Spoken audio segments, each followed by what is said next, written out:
it jumped up to 27, and that is when we surpassed our estimated target of 19,036 total valid votes.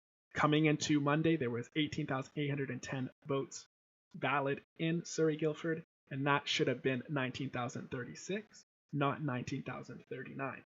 Calls into question the whole process that Elections BC is doing here, especially when all eyes are on this electoral district, which has flipped the province from a minority government to a majority government.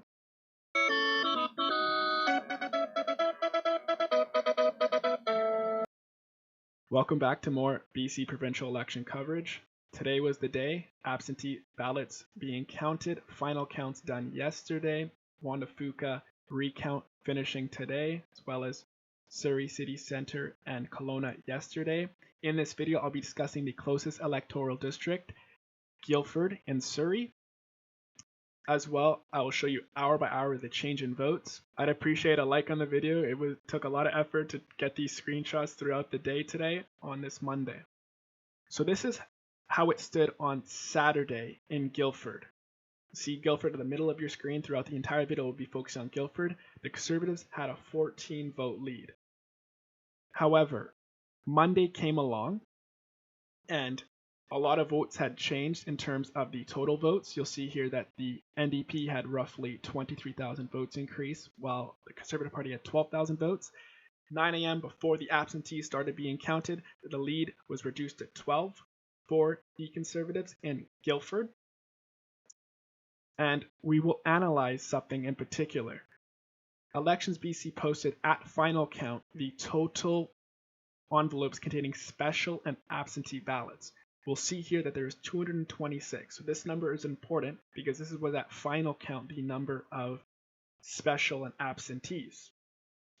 So based on Monday's number coming into it, the number was 18,810. So if maths is mathing, it should have totaled 19,036 votes total. As of 6 p.m. on Monday, October 28th, the total was 19,039. This discrepancy does not really make any sense.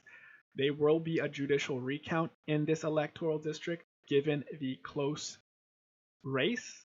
However, the numbers here are not adding up, which calls into question, was there more absentee ballots or special ballots brought in? Was there a miscount previously from the final count? I'm unsure. We will keep an eye on that as the judicial count is done by a judge in Victoria. So back to 9 a.m. on Monday, the Conservative had a 12-vote lead, and our target number was 19,036.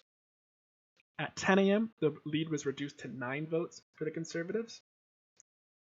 At 11 a.m., that lead was reduced to 4 votes in this electoral district. And then things changed at noon. The NDP, as you can see here, 47 to 44, had a majority government tentatively, leading by 14 votes. This is when the electoral district flipped.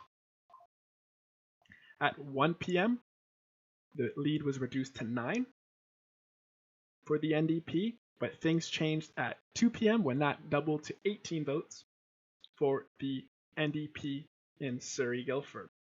And you'll see here, numbers are ticking along slowly for this electoral district. 3 p.m. goes to 17. 4 p.m., 18 again. And then at 5 p.m., 16.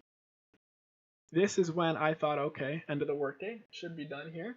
But at 6 p.m., it jumped up to 27, and that is when we surpassed our estimated target of 19,036 total valid votes, which calls into question what had happened here. Were there some missing ballots, miscounted ballots, more mail-ins, more absentees?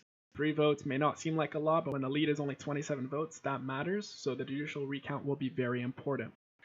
And we'll just, look back at this. 226 guaranteed absentee and special ballots. Coming into Monday, there was 18,810 votes valid in Surrey Guildford, and that should have been 19,036, not 19,039. Calls into question the whole process that Elections BC is doing here, especially when all eyes are on this electoral district, which has flipped the province from a minority government to a majority government. Thank you so much for watching. If you enjoyed this little breakdown of the day, please leave a like. When I say like, the light button actually glows up, so I appreciate a like, and please subscribe for more content in regards to how this shapes up with the judicial recount coming in the coming weeks.